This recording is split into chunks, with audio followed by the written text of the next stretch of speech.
Hello friends, welcome to Rishi's kitchen. તો આજે હું તમારી સાથે શેર કરીશ પાપડ પનીરનું શાક રેસીપી, જે ખૂબ ટેસ્ટી લાગે છે, જેને તમે પૂરી, પરાઠા, રોટલી કે નાન સાથે સર્વ કરી શકો છો. ઘરમાં રહેલી સામગ્રીથી ઇઝીલી બની જાય છે. તો ચાલો બનાવવાનું શરૂ કરીએ.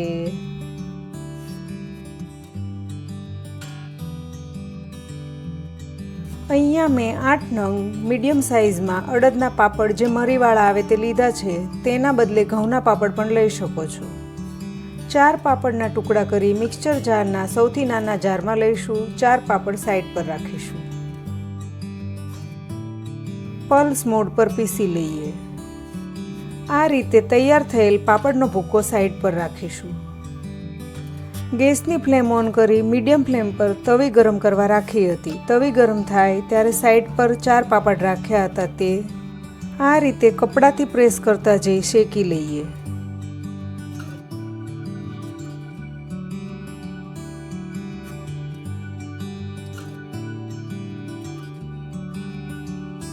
તેવી જ રીતે બધા પાપડ શેકીશું.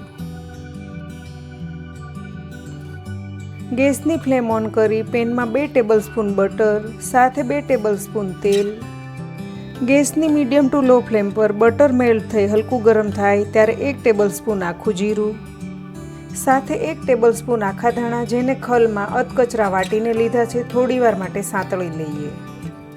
સાથે 2 થી 3 તીખા લીલા મરચાં, 2 નાના ટુકડા આદુ ઝીણા કટ કરીને લીધા છે. સાંતળી લઈએ. તમારે લસણ લેવું હોય તો 7 થી 8 કળી ઝીણું કટ કરીને લઈ શકો છો.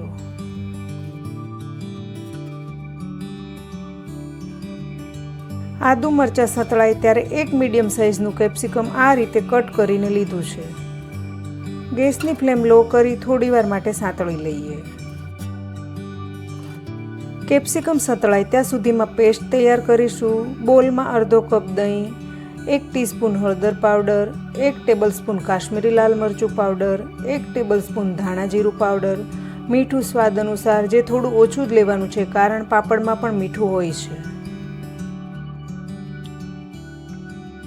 મિક્સ કરીશું.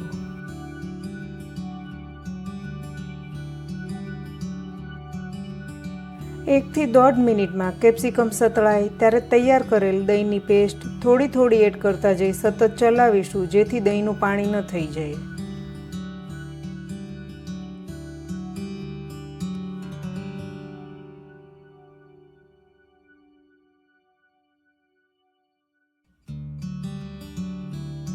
એકાદ મિનિટમાં ગ્રેવીમાંથી તેલ અલગ થઈ ગયું છે ત્યારે પાપડનો ભૂકો એડ કરીશું.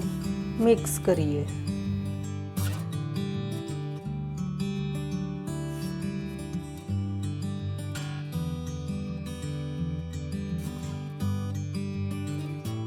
સારી રીતે મિક્સ થાય ત્યારે મેં લીધું છે 2 કપ ગરમ પાણી.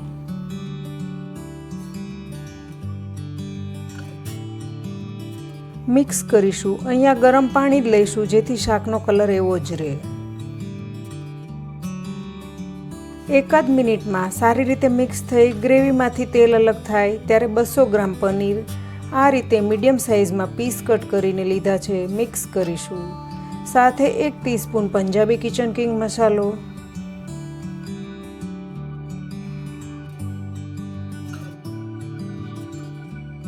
સાથે 1 ટેબલસ્પૂન કસૂરી મેથી મિક્સ કરીએ.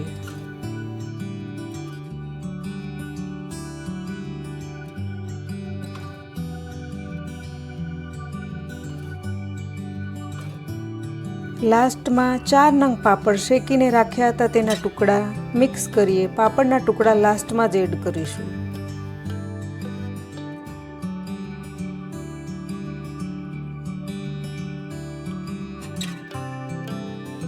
થોડી જ વારમાં શાકમાંથી તેલ અલગ થઈ ગયું છે. ગેસની ફ્લેમ બંધ કરીશું. લાસ્ટમાં સમારેલી ફ્રેશ કોથમીર મિક્સ કરીએ.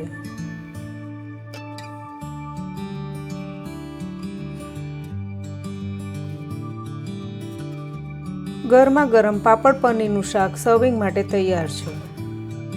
તો ફ્રેન્ડ્સ, તમે પાપડ પનીરનું શાક રેસીપી એકવાર જરૂરથી ટ્રાય કરજો અને મને કમેન્ટમાં જણાવજો કે કેવી લાગી. જો સારી લાગે તો વિડીયોને લાઇક અને શેર કરજો. રિશીઝ કિચન ચેનલને સબસ્ક્રાઈબ કરજો અને આવી જ નવી રેસીપી જોવા સાઇડ પર આપેલ બેલ આઇકન પ્રેસ કરજો, જેથી આવનાર નવી રેસીપીના નોટિફિકેશન તરત મળે. ફરી મળીશું એક નવી રેસીપી સાથે. Thank you for watching.